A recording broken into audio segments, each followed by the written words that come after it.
Perhaps it would be helpful to understand how we work from principle to plan through process and people. As Bill mentioned, everything we do is guided by principles, guiding principles agreed with the community and with the city and put into practice every day by the Bay Park Conservancy and its team. We have focused for the most part on the past couple of years on the plan.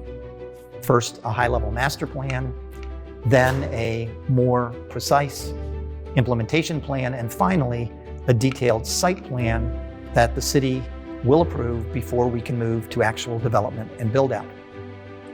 Throughout it all, we have operated with a process that is very effective and very efficient in terms of our use of resources, particularly people.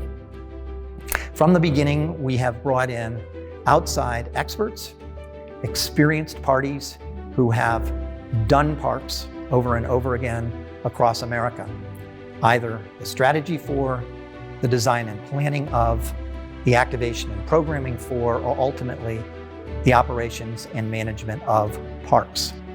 And while Veronica continues to work on advancement and development and raising money from interested philanthropists and foundations, I will be working with some outside experts on activation and programming and ultimately the management of the first phase of the park.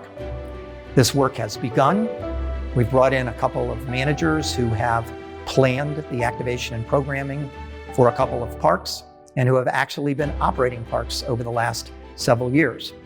They are working with us in the early stages of contemplating the strategy and beginning to think about some of the possibilities for activation and programming. While they work with us, we continue to work with the community and with our neighbors to make sure we understand their needs and their wants. We will do this planning over this year and in 2021 so that we can recommend an implementation agreement to the city to be approved in 2021 before we open the first phase of the park in 2022.